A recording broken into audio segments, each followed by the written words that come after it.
Kate Brundage, and I'm the Certification Program Manager for the National Board of Public Health Examiners, or NBPHE. We're located in Washington, D.C., and we're available by email or phone anytime during business hours.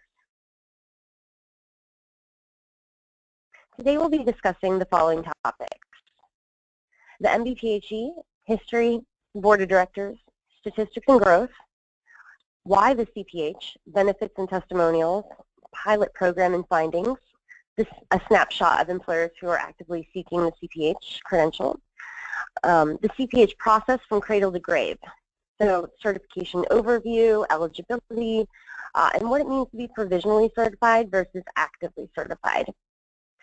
We're going to talk about the exam content, computer-based versus paper-based examinations. We're going to talk about registering for the exam and how the exam is scored. We're also going to discuss the study resources, the exam fees and discounts, and then we'll touch upon recertification, what you need to do after you're certified. So the NBPHE and the CPH exam, the CPH exam is not just, the CPH is not just an exam, it's a credential, which means it has a governing board and has eligibility requirements, an entrance exam, and a recertification process every 2 years with a code of ethics by which all CPH professionals must adhere to. The CPH exam acts as a standard benchmark to measure an individual's grasp of contemporary public health topics, which is needed. The recertification process elevates public health professionals to be on par with other health professionals, maintenance of their license, certifications, or other credentials. The CPH Code of Ethics, which all CPH professionals must adhere to, assures that essential services are being delivered based on evidence and equity. So how did the CPH come about? In 1980, the U.S. Surgeon General Office came out with a call to the field to establish task forces for the creation of a credentialing public health workforce. In 1999, Dr. Mohammed Akhtar, then the Executive Director of APHA, and Dr. Al Summer, the Dean of Johns Hopkins Bloomberg School of Public Health and the Chair of the Board of ASPPH, decided to jointly form the APHA-ASPPH Task Force on Public Health Workforce Credentialing. In 2015, the NBPHE was established with a board of 20 members, and the inaugural certification exam was administered both in the U.S. and international locations in August of 2008. The NBPHE announced the award of its inaugural CPH credential to over 500 qualifying professionals. The board of directors is comprised of 6 committee members, 13 board of directors members at large, 2 honorary members, and 2 staff members. The following logos are some of the organizations that employ the NBPHE board members. These member organizations support the efforts of the NBPHE in credentialing of public health professionals. They do this by spreading the word of the growing credential and by providing meaningful continuing educational opportunities for the community of CPH professionals. Some of the organizations here you'll see are the American Public Health Association, the Association of Prevention, Teaching, and Research, Association of Schools and Programs of Public Health, Association of State and Territorial Health Officials, and NACHO, the National Association of County and City Health Officials. You'll also see that CEPH is listed, or CEF. CEF is the Council on Education for Public Health, which is the organization that accredits schools and programs of public health. So schools that are accredited through CEPH are eligible to sit for the CPH exam. Another accrediting body that is listed is FAB, the Public Health Accreditation Board. FAB just put out an article in their newsletter about the CPH and is really endorsing the credential and trying to build on the culture of certification. We will also be exhibiting, 2-day exhibiting at American Public Health Association's annual meeting this upcoming year, I believe it's in Atlanta in October. We will also hold a 2-day learning course. It's an 8-hour learning course for 2 days where you go and sit and learn in a classroom and learn about the 5 core areas of the public health so you can prepare for the exam. So, since 2008, the CPH has certified over 5,700 that needs to be updated, the 5,500 CPH professionals. There are about 500 provisionally certified CPHs at any given time, and I will go into what that means a little bit later. We have about 2,000 applicants in the pipeline at any time, and now there are 11 CPH accredited schools and programs of public health requiring the exam for students to graduate. Because of this, the cost of the exam is reduced to that group. There are also 10 schools and programs that have 20 to 30% of their student body sit for the CPH exam, and they're extended a discount as well. There are also 5 organizations endorsing the CPH for their membership or personnel. These organizations are the Commissioned Officers Association, United States Public Health Service, the Army Public Health Center, Navy Nursing Corps, Army Nurse Corps, and the American Public Health Association.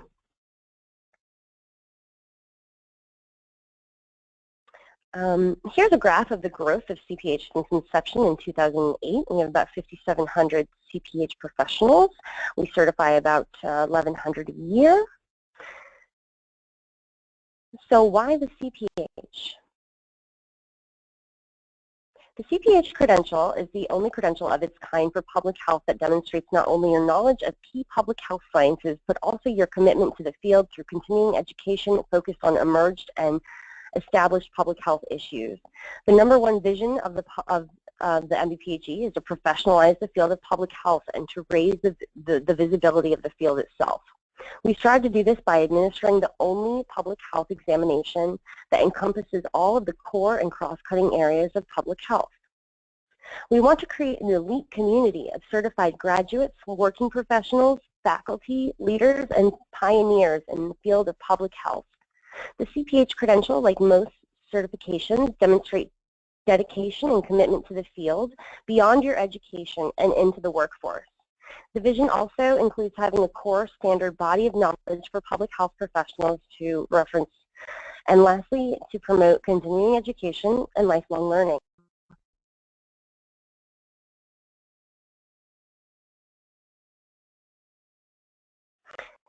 There are many reasons to get certified. Public health professionals need to stay at the forefront of their field.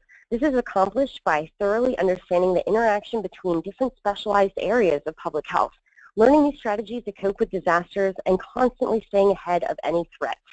The CPH credential helps public health professionals to achieve these evolving goals. The CPH credential distinguishes you as a public health professional at the cutting edge of an ever-evolving field. Some of the benefits include showing your public health expertise by evidencing mastery of core sciences of public health. Demonstrate commitment to public health beyond your academic training. Advance cohesiveness and collaboration with your professional peers by starting from a common foundation or an elite community. Invest in your career and future. Distinguish yourself from others with the only credential in public health that encompasses all 5 core areas and cross-cutting areas. Distinguish yourself from others in the job market. The CPH tells employers and the public of your constant level of preparedness. It certifies your commitment to the field. It raises the bar in public health, increasing professionalism, and creates more awareness of the importance of quality public health workforce. You can also stay current on best practices in education, and the CPH assures the community for which you serve and protect that you've met and maintain a national professional standard. While there are many reasons to sit for the CPH exam, we'll stick with the following 4, and I'll read some testimonials that speak to the benefits of sitting for and successfully obtaining the CPH exam. This here is Tanya Smith. She is one of our pilot cohort members, which I'll discuss in a little bit, and she says, though I don't hold an MPH, I bring many years of invaluable real-world public health experience to the table. I reviewed the ASPPH CPH study guide as well as other study resources. 3 months later, I successfully passed the first exam to be offered to candidates based solely on prior work experience. It has been one of my proudest professional accomplishments. Salary increases and promotions. This is Laura Ricardo. She's with the Army Nurse Corps, United States Army. Once I received my passing notice of the CPH exam, I received an $80,000 bonus incentive bonus that was offered at that time in 4 increments and continue to proudly serve my commission. Prove that you have met and can maintain a national standard of public health. This is Patrick Harper, Lieutenant Commander of the United States Public Health Service, and he says that my CPH affirms that I possess the means to positively change lives, and it motivates me to remain dedicated to doing just that. I accept this challenge proudly in honor of my fellow CPH certified colleagues, my branch of service, and most importantly, the nation whose health I have sworn to protect, promote, and advance. I want to pause here briefly to tell you about our CPH pilot program that we offered. In the summer of 2015, we opened up our eligibility criteria to include individuals that have 5 years of work experience in public health plus a bachelor's degree in any concentration. The office was flooded with about 800 applications, and at about 750 were qualified. Many of these individuals took the exam and they passed, and now we're seeing that the CPH is really populating the workforce because of these folks who are currently already working in public health. These individuals who are obtaining the credential are pushing the certification forward into their health departments, and the NBPHE is starting to see employers prefer or even require the CPH for their employees. The CPH is populating the workforce, and so by obtaining the credential, you're ahead of the game. You'll see here some statistics from our pilot program. The Food Drug Administration, Indian Health Service, Bureau of Prisons, U.S. Army, many folks applied, and you can see here many applied from the United States Public Health Service. This is a screenshot of all the employers that are currently actively seeking CPH professionals to work for them. So if you are currently looking for a position, you can go to one of these organizations' websites and you'll see that they are requiring or preferring the CPH in order to work for them. So the CPH process begins with eligibility. You need to determine whether you are eligible under the 4 pathways that we provide as eligibility criteria. Next, you would prepare for, schedule, and sit for the exam. And lastly, we'll discuss recertification and continuing education. So, in order to be eligible, you would have to be a student or an alumni of a CPH-accredited school or program of public health, or have 5 years of public health work experience plus a bachelor's degree in any concentration, or we have a hybrid, which includes having taken the core courses at a public health, at a CPH-accredited public health school or institution, along with obtaining a relevant degree, or having 3 years of public health work experience. The CPH exam has 200 questions with 12 domains, and once you're certified, there is a recertification process with a code of ethics that all need to adhere to. So eligibility. All graduates of CPH-accredited schools and programs of public health are eligible to sit for the exam. Now there is a difference between when an alumni sits for the exam versus when a student sits for the exam. However, we will talk about that in a moment.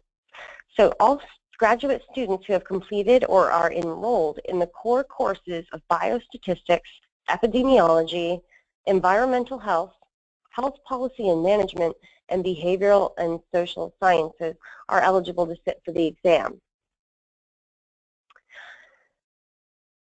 Our third eligibility criteria includes, it's our new criteria. The pilot did so well that we decided to make it a permanent criteria for eligibility for the CPH exam. So individuals who have a minimum of 5 years of public health work experience plus at least a bachelor's degree in any concentration are now eligible to sit for the CPH exam. So the difference between those who are students and alumni when they apply, if you apply as an alumni and you sit for the exam, you're going to be certified immediately after you pass that exam. You're going to get the CPH credential, you're going to get the certificate, you're going to be able to place the CPH behind your name, and you'll be placed on our Find a CPH registry, along with have access to our Recertification Portal. And that happens pretty much instantly. However, those students that apply, if you're still in school and you, we won't certify you until you have fully graduated. So those individuals who are applying as a student, once you graduate, that's when you'll be able to obtain the certificate and put the CPH behind your name and so forth. But in the meantime, you are provisionally certified, which means that you have passed the exam, but you're not an active CPH yet. This might not relate to a lot of you, but I just wanted to let you know. So the CPH examination. There are 3 sections of the exam. One section is general principles. It's about 25 items of just general knowledge in public health. The core areas then and the cross-cutting areas are the other 2 sections. The core areas, you're going to have 30 questions in biostatistics. You're going to have 30 questions in epidemiology, 30 in environmental health sciences, 30 in health policy and management, and 30 in social and behavioral sciences. You're only going to have 25 items for 25 questions for the cross-cutting areas of communication and informatics, diversity and culture, leadership, professionalism, program planning, public health biology, and systems thinking.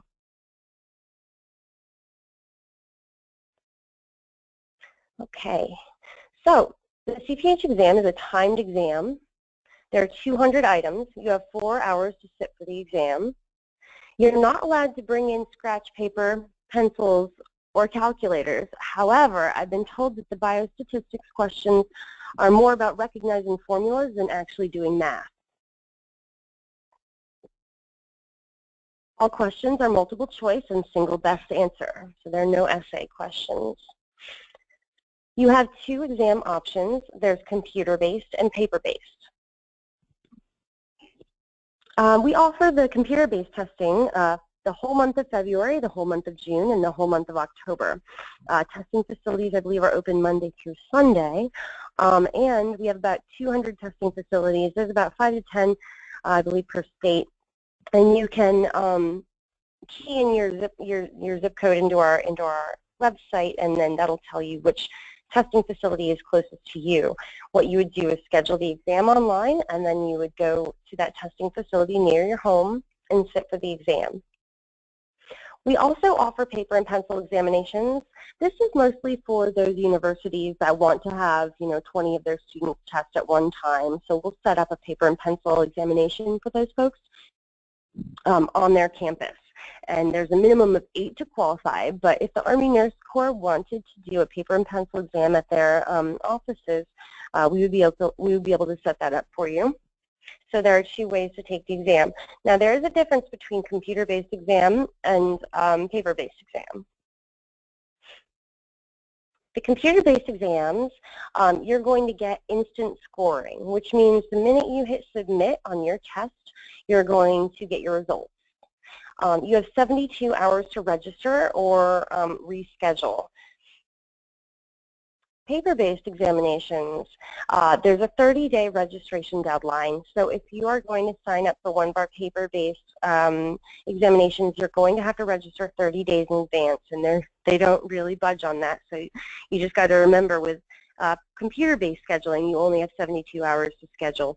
And with paper-based, you would have to schedule 30 days out. It also doesn't include instant scoring, so you're going to wait about 3 to 4 weeks to receive your scores by mail.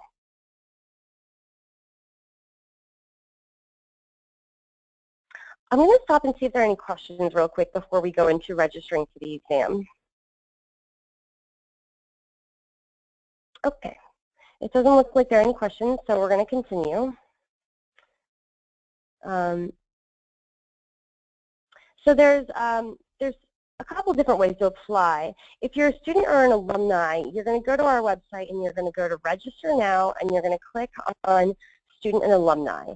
That's going to kick you to AMP's website. They are our testing vendor. And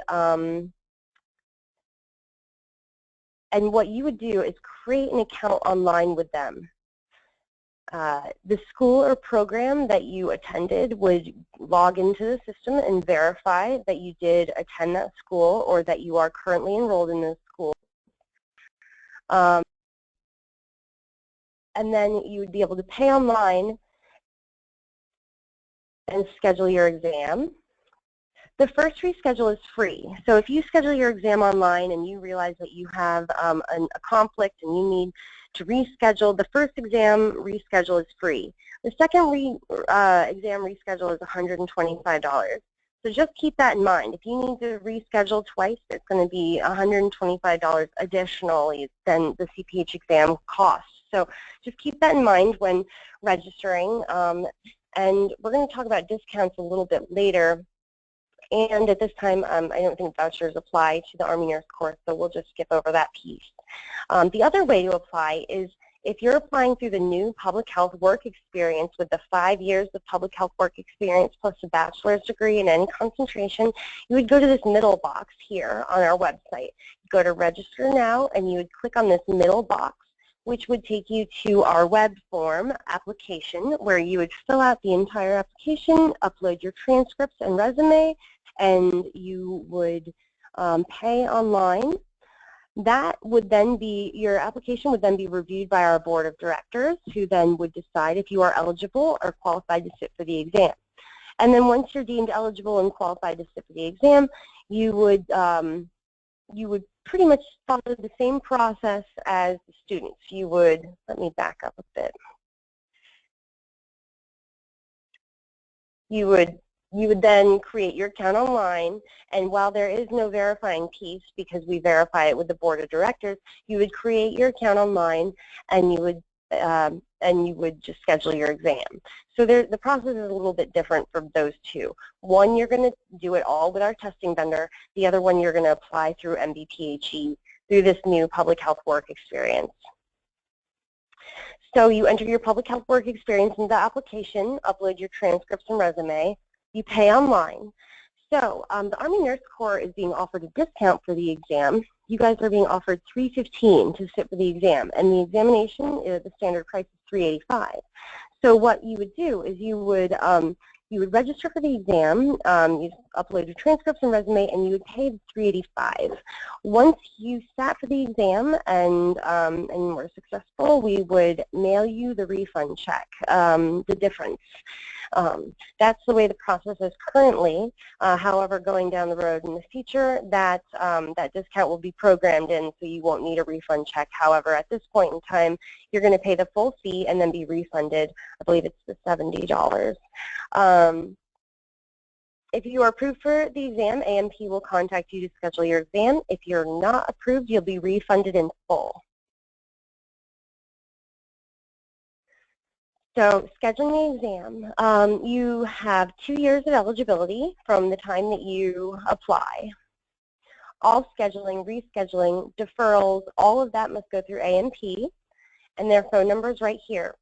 Again, I said that I'm going to send this presentation around to everybody so that you have access to this information.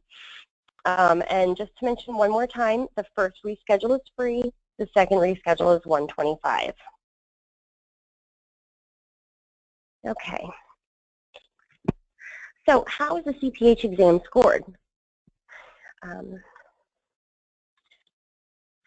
Each exam, each item is examined for its performance and discrimination and difficulty.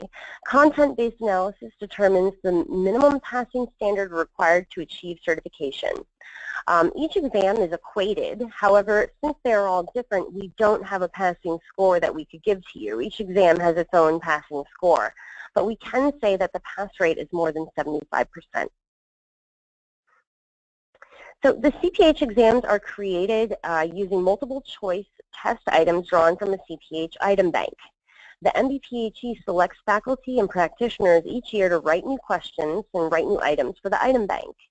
The item writers are trained on writing items for standardized exams and are given specific assignments based on deficits in the item bank and their particular area of expertise.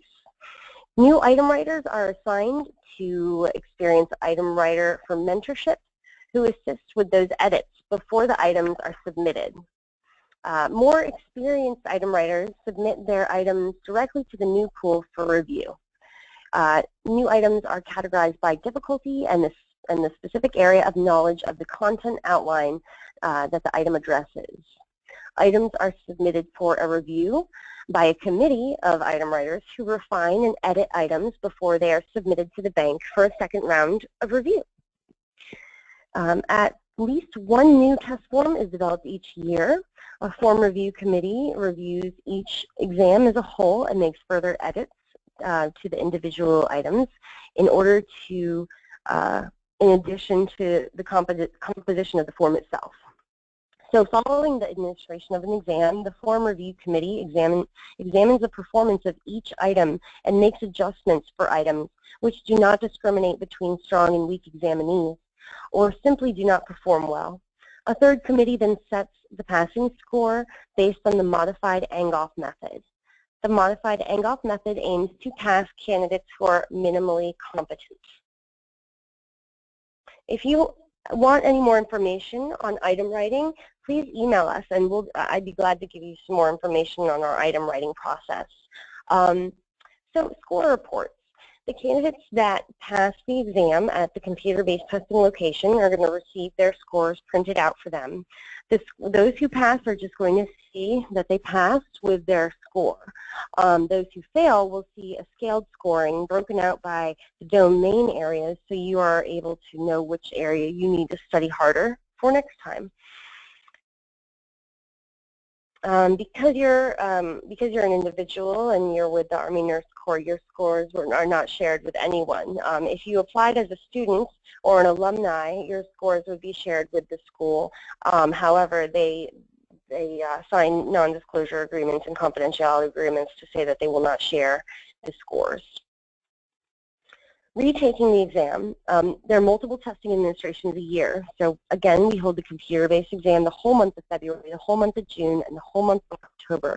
So there's no limit on how often a candidate can retest at this time. I'm going to stop and see if there are any questions about eligibility or anything we discussed so far. Okay. All right, so study materials. The CPH Content Outline is basically the bare bones. It's the outline of the exam. If it's on the CPH Content Outline, it's going to be on the exam. So you want to use the CPH Content Outline as your guide as you're going through the ASPPH CPH Study Guide. I've included the CPH Content Outline in the handouts on the right-hand side of the screen that you can download. There are sample questions on our website, but mostly those just give you the format in which the questions will be asked, rather than, if the questions are similar to the questions on the exam. It's more about format, so you understand that there are 4 key choices per question, etc. We also have 3 practice exams, and then we have many live and archived webinars that you could listen to in order to prepare. So as I said, this is the CPH Content Outline, and it's your map to prepare for the CPH exam. If it's on the Content Outline, it's on the CPH exam. So you want to use this. It's like 14 pages or something. You want to just print this off and take notes on it, and just as long as you understand the key topics on this Content Outline, you should be good. Again, I said we have examination orientation practice items. There are 13 sample questions in the format of the CPH exam, best single answer. We also have CPH Practice Exams, and you can go online, key in your name, and take them. I believe there's 2 50-question exams and 1 100-question exam, and they will tell your scores. And there is the website if you would like to take the practice exams, and all of our study materials are free to you with the exception of the ASPPH CPH Study Guide. Now the study guide is 88% of folks that use the study guide are successful in passing the exam. The study guide is actually free to Army Nurse Corps personnel. There's an overview of each section, suggested readings, definitions and terminology, sample questions, 100 question practice tests, 2 50-question practice tests, and study tips. So what you want to do is you want to print out the content outline and take a couple practice exams and purchase the study guide. As I said, personnel of the Army Nurse Corps have free access to the study guide. So when you go to cphstudyguide.asppph.org, you would create an account, and in the discount code area, you would put Army Nurse CPH 123 as shown here. And again, these slides will be provided for you. So this will give you free access to the study guide. We also have 3-hour-long webinars on each of the core areas. These webinars are recorded by, are led by an expert speaker and ASPPH members. And each webinar is designed to help you understand the core and cross-cutting areas of public health. They're recorded every January and placed on our website, so we're actually in the midst of this right now. We had the social and behavioral webinar yesterday. I don't know if anyone was able to join that, but it was recorded and will be placed on our website shortly. So you can go ahead to our CPH study resources on our website and register for the remaining 5 of those course webinars. Again, they're 3 hours long, and they cover the exam content, so they're really good resources for you. It's free to listen, and if you're already certified and you find that you're running against the clock for recertification and you don't have enough credits to recertify, you want to go ahead and listen to some of these archived webinars in order to gain credit. I mentioned earlier at the beginning that we hold an Learning Institute at APHA's annual meeting. So every year at APHA's annual meeting, we hold a 2-day learning course. It's 8 hours each day, and you learn all of the core areas and cross-cutting areas of public health to help you prepare for the exam. Then on the 3rd day, we hold the CPH exam by paper-based. And you are welcome to sit for the 2-day learning course and then participate in the CPH exam the following day if you wish. So this upcoming year in 2017, APHA will be held in Atlanta, November 4th through 8th. So if you are interested in doing the 2-day learning course, please stay tuned for information on that, and we'll be putting it on our website soon. The fee for the learning course is $350, and then again, the fee for the CPH exam is $315 for Army Nurse Corps personnel. I mentioned that there are some schools and programs that are strongly requiring or preferring the CPH. And we'll go into that in a minute. I just want to go over the pricing one more time. So the standard fee for the CPH exam is $385. And then we have the, a category for individuals, for schools and programs that offer about 20 to 30% of their student body sitting for the exam, or large organizational groups such as the Army Nurse Corps. You are offered a discount of $315 for our examination. Then there are those schools and programs that require the exam, and they're offered $250 for the exam. Again, you have, so it's $315 to sit for the examination, and then you will have access to free study materials, including the ASPPH CPH study guide. So some of the schools that are requiring the CPH exam are here: Brigham Young, St. Louis, Toro, University of South Florida. You can also see that here are some schools and programs that are offering a discount. So these students are being encouraged to sit for the exam, so that way when they enter the workforce, they already have the credential in hand. And here are the organizations that are offering a discount. Now, Army Nurse Corps isn't on there yet, so please forgive me. We'll add that, which will take us to recertification. I'm just going to stop one more time to see if there are questions, and we'll get into recertification. Okay, great. So, CPH recertification is a biannual recertification process where you have to accumulate CEs. So you're going to want to accumulate 50 recertification credits every 2 years and report them in a self-reporting online system on our Recertification Portal. The fee is $95 every 2 years to recertify to maintain that credential. Some of the activities that you can count credit for are college courses. I believe you can count about 15 credits per course that you attend, conferences and professional events, such as if you attend APHA's annual meeting, or if you attend any kind of public health related annual meeting or professional event, you can count credit. It's the typical rule of thumb is 1 CPH credit per 1 hour of attendance, up to 8 hours a day. We also have a leadership and a volunteer category. This is any kind of work you're doing outside of your job that is helping further the field of public health, and that caps at about 20 credits. But you can go ahead and key in about 20 credits for volunteer and 20 for leadership if you so wish, sitting on a board or a committee count as well.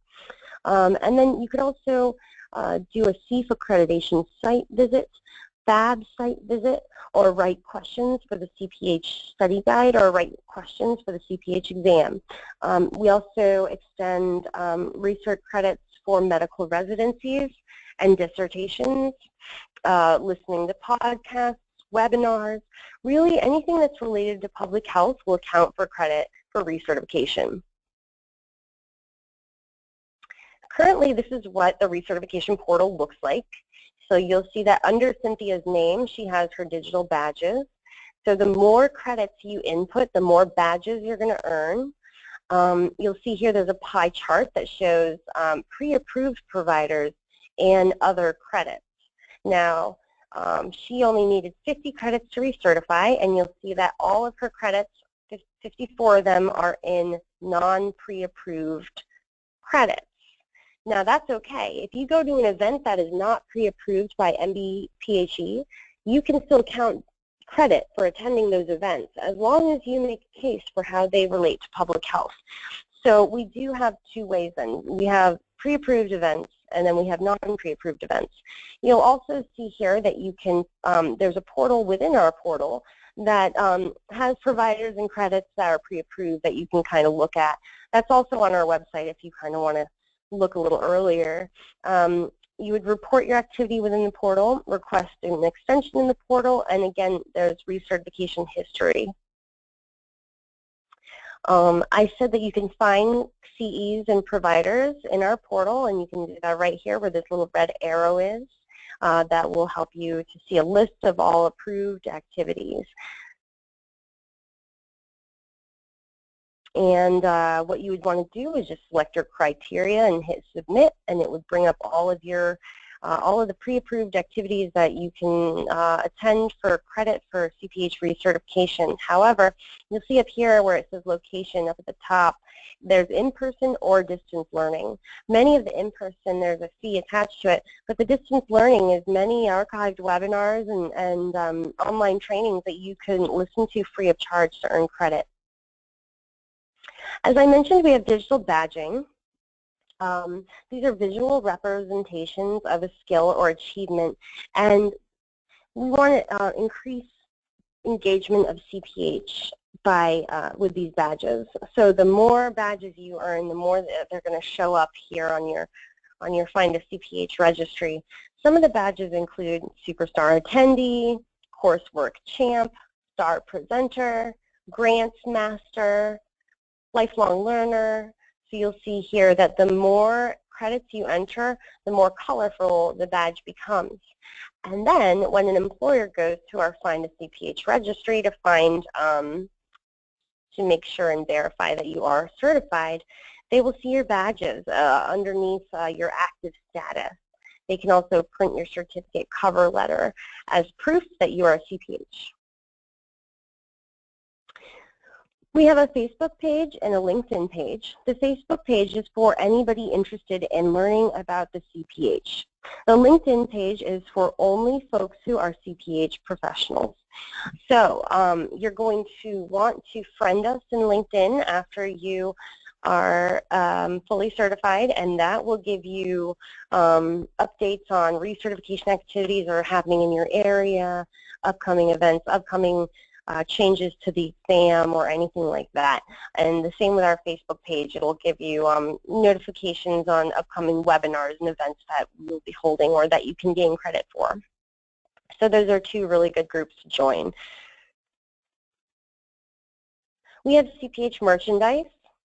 After you're certified, you can go to CafePress and you can purchase shirts, mugs, bags, pens, anything that you would like that says CPH on it. And then, of course, you'd receive your CPH certificate in the mail once you're certified. And this is an example. So I know I went through that pretty quickly, but that's the program. I'm going to see if there are any questions here. If there are any questions, you can key them into the right-hand side of your screen, and I'd be happy to answer them.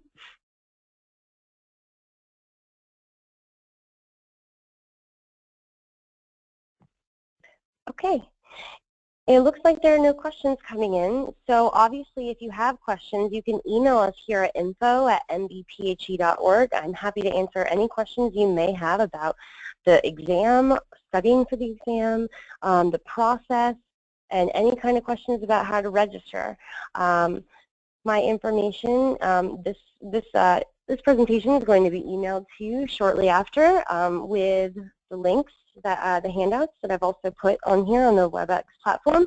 All of this will be emailed to you shortly. And I want to thank you so much for taking time out of your day to listen to my presentation on the CPH, everything you need to know about certified and public health. Have a great day, and thanks again. Bye.